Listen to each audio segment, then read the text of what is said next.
This is the story of the most extraordinary teacher I have ever met, and this is how we met. It was the summer of 1977. As a Peace Corps volunteer, I was working with an Andalusian village in southern Spain to improve their agricultural irrigation systems. It was an extremely poor village, but it was rich in culture and very tight-knit. Its people lived simple lives, but they loved to learn.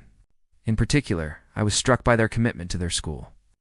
It was a one-room building, but the children were so well behaved. They all wore uniforms, and they came from families who had little to spare, yet they all had books and supplies. At the time, I was living in a small flat just outside the village in the foothills of the Sierra Nevada mountains. And every day, I would walk past the school on my way into town. One morning I noticed a crowd of children standing around the schoolhouse and an older woman sitting on a nearby doorstep. So I stopped to ask what had happened. The woman explained that the village's school had been destroyed by flooding during the night and that she was the teacher.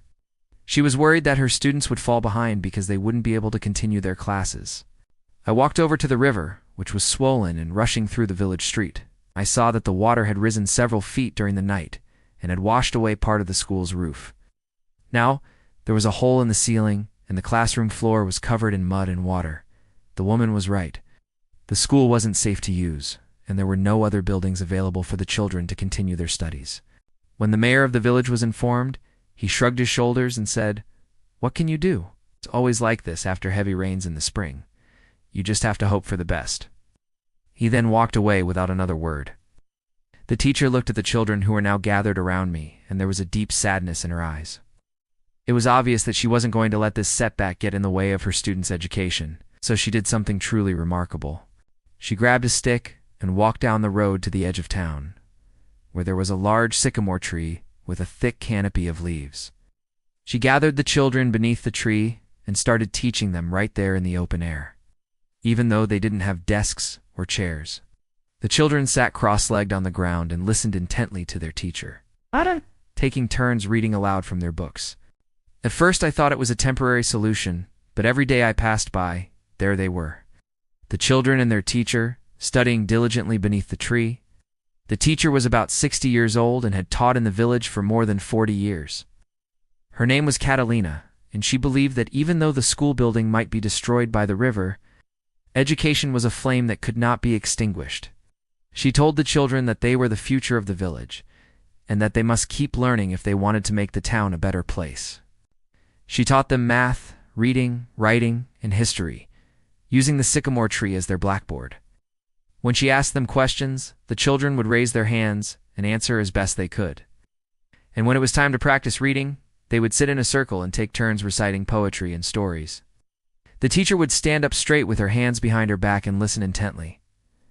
While the children practiced their Spanish, then she would offer words of encouragement and praise, reminding them that they were strong and smart and that they should never give up.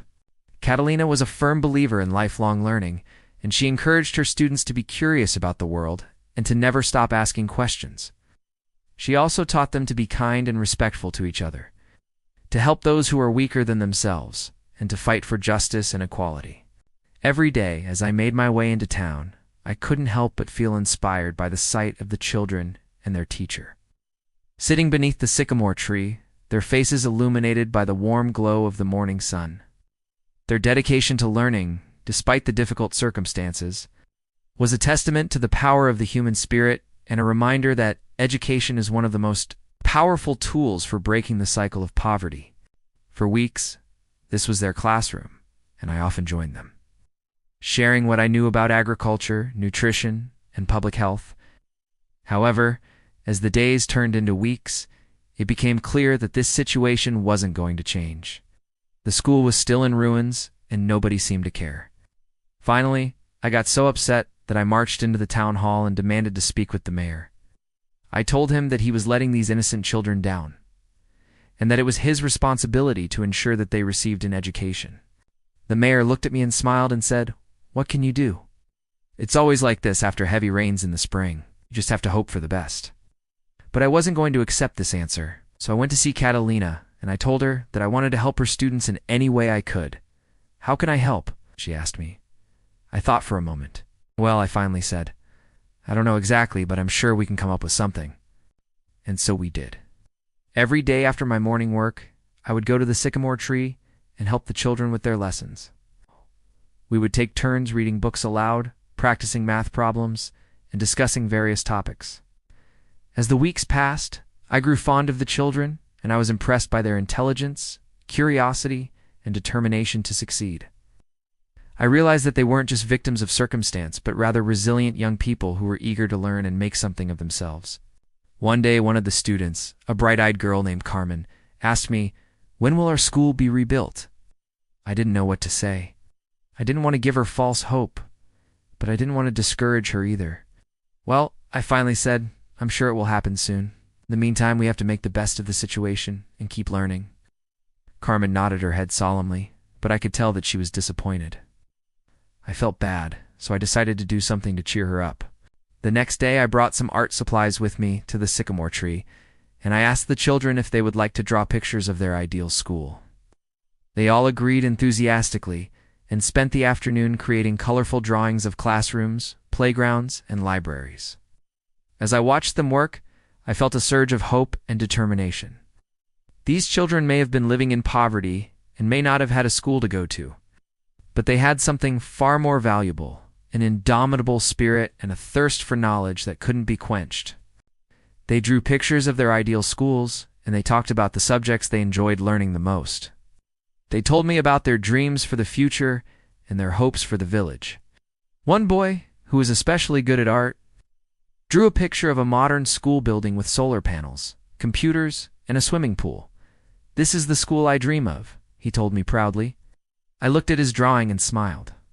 "That's a great dream," I said. "Never let it go." We continued to study under the sycamore tree for several months. During that time, I formed close relationships with the children and their teacher, and I witnessed firsthand the power of education to inspire, empower, and transform lives. Despite the challenges they faced, the children never lost their sense of wonder and curiosity. They were eager to learn, and they approached every lesson with enthusiasm. One day, as I sat beneath the sycamore tree with the children and their teacher, listening to them recite poetry and solve math problems, I felt a deep sense of gratitude for the opportunity to be a part of their lives. Although the situation was far from ideal, these children were determined to make the most of it. They were resilient, resourceful, and full of hope.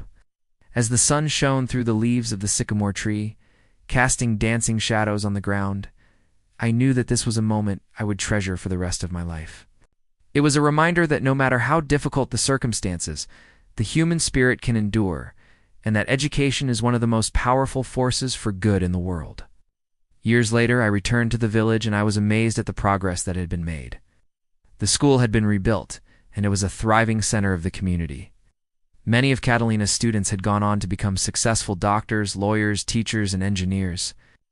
They had taken the lessons they had learned from their beloved teacher and applied them to their lives, making a positive impact on the world.